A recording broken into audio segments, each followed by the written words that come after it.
retrouver dans le cadre de notre émission Santé, Société, Spiritualité, avec comme invité Régis Godet.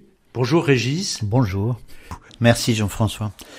Donc nous avons parlé pas mal des problématiques des enfants ou des adolescents accueillis du côté de l'inceste et de l'incestuel. Donc j'avais pris ça comme exemple, d'abord du fait, comme l'a dit Jean-François, de mon parcours et de mes études au collège de psychanalyse groupale et familiale de Paris, qui a été parmi les premiers à repérer ces problématiques-là de façon spécifique, ce qui n'était pas le cas forcément de la psychanalyse avant par rapport à l'inceste ou à l'incestuel. Je vais juste donner quelques petites définitions pour clôturer en fait cette partie-là, parce qu'on ne va pas faire 5-6 émissions sur l'inceste. Et puis après, je passerai à une partie du livre en fait qui s'appelle des praticables, c'est-à-dire qu'une fois qu'on a compris un certain nombre de choses ou qu'on s'est enseigné d'un certain nombre de problématiques, qu'est-ce qu'on fait avec ça, comment on fait pour travailler avec ces enfants, avec ces adolescents. Donc c'est une partie un petit peu plus concrète, en disant que j'ai pris la question de l'inceste et de l'incestuel comme exemple d'une problématique courante dans les populations que nous accueillons, mais qui n'est pas forcément repérée. C'est-à-dire que l'inceste, et surtout l'incestuel, j'en redirai 2 mots, c'est quand même quelque chose de très compliqué à repérer, à comprendre, à supporter aussi pour les professionnels qui travaillent avec ces problématiques. Et c'est aussi l'histoire de problématiques qui pendant de longues années n'ont pas été vues et donc n'ont pas été mises au travail. Non seulement elles ont été cachées quelquefois, mais dans les autres cas, elles n'ont pas été vues et repérées. N'ont pas été vues par les professionnels ou les encadrants. Voilà. Et évidemment, on peut se dire, même si c'est pas si simple, que un enfant qui a vécu une problématique comme celle-là, qui va pas forcément ressortir dans ses paroles ou dans sa vie, s'il a affaire à des professionnels qui ne voient pas non plus, ou qui ne comprennent pas non plus, ou quelquefois qui n'ont pas envie de comprendre, c'est sûr que ça va peut-être pas beaucoup l'aider. Donc c'est pour dire qu'il faut que les professionnels soient formés. Quand on dit le travail éducatif spécialisé, c'est du travail de soins, ça veut dire d'abord que les équipes sont des équipes soignantes, sont des équipes transdisciplinaires, je dirais un petit mot sur ce que ça veut dire. Transdisciplinaire, c'est pas interdisciplinaire. C'est pas chaque discipline dans son bureau qui fait ses consultations, c'est une équipe qui réfléchit ensemble à faire ce qu'on reprendra plus tard, à construire un récit institutionnel sur un enfant ou sur une famille.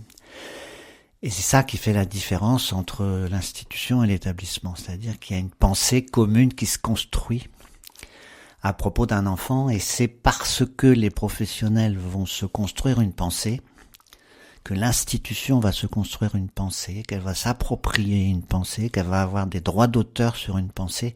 C'est pour ça que l'enfant va pouvoir se reconstruire une pensée à lui, si on entend que ces maltraitances graves sont très souvent impensables pour les enfants.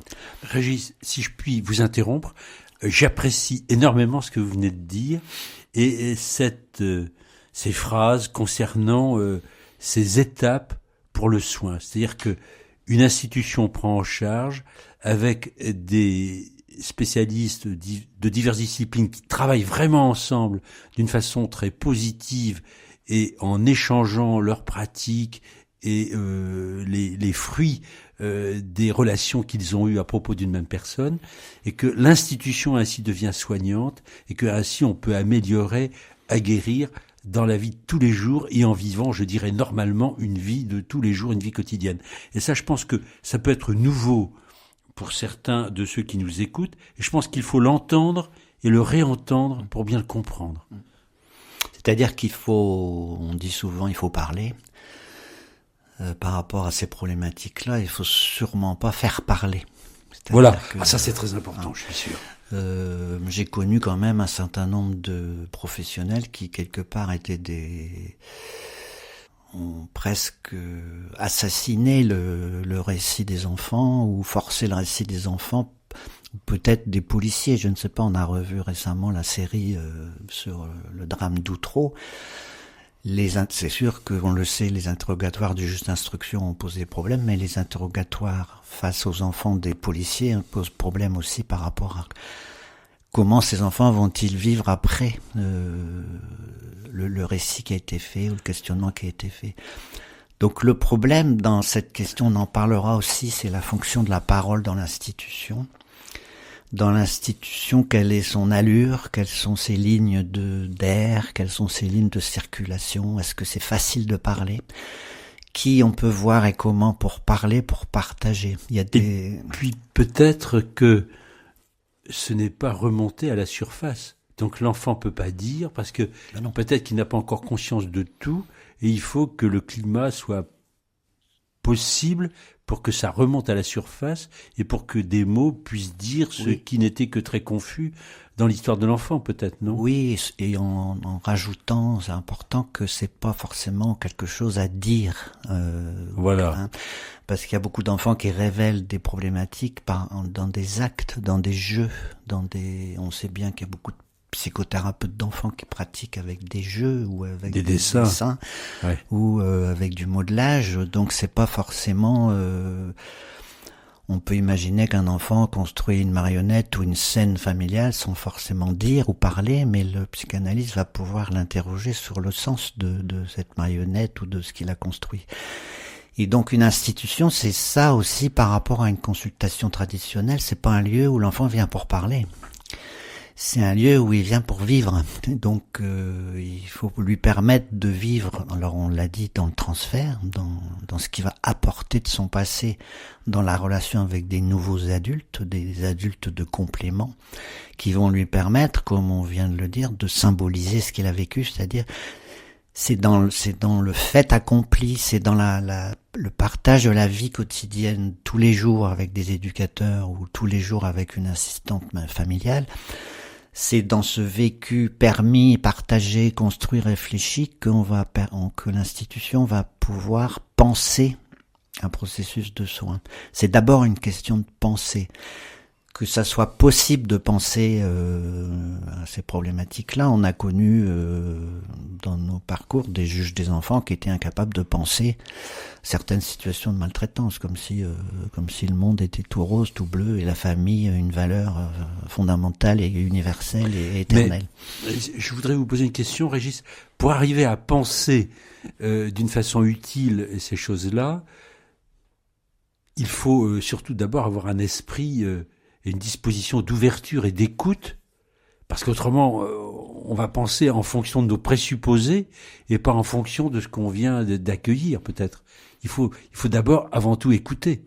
Oui, et puis moi j'ai fait une psychanalyse quand j'avais 45 ans, quelque chose comme ça. Et j'ai découvert des choses sur ma vie, sur mon histoire familiale, dont je n'avais aucune idée. D'accord. Dans la famille, nous étions 6 enfants et je suis sûr qu'aucun des 6 avait la même idée sur ce qui avait été vécu dans la famille ou dans l'histoire de la famille dans les générations précédentes. Aucun des 6 n'avait le même récit familial, c'est-à-dire que chacun avait construit son propre récit avec les mêmes parents. Est-ce que je peux vous poser une question pour les auditeurs, mais elle est peut-être tout à fait déplacée, mais j'ai envie de la poser. Et est-ce qu'on doit avoir peur de la psychanalyse? Parce que c'est quelque chose qui a quelquefois une réputation. Moi, je suis admiratif a priori. J'ai pas été psychanalysé, mais je suis a priori admiratif et à l'écoute de cette technique. Mais dans beaucoup de milieux un peu traditionnels, c'est des pratiques très sulfureuses. Non, enfin, je sais pas. Qu'est-ce que vous pouvez dire un petit mot pour rassurer tout le monde? Rassurer tout le monde, ça me paraît difficile par rapport à la psychanalyse, et on l'a vu encore les dernières années avec des combats féroces contre la psychanalyse, notamment au niveau de l'autisme et de toutes ces problématiques-là. En oubliant de dire que dans une institution, s'il y a un psychothérapeute ou un psychanalyste et un psychiatre, il y a aussi 50 éducateurs, quoi. C'est-à-dire ou 50 ou 10 psychomotriciennes ou 10 orthophonistes. C'est-à-dire que la question analytique, elle n'est pas portée uniquement par les psychanalystes dans l'histoire de la psychanalyse. La psychanalyse a été riche, entre autres, parce que il y a d'autres approches qui ont été riches aussi, la psychiatrie, la sociologie, la psychosociologie. Elle a été riche dans la mesure où elle a permis de partager, de construire une équipe, de construire une institution autrement, dans une autre écoute. Alors on en parlera en fin de série sur ces podcasts.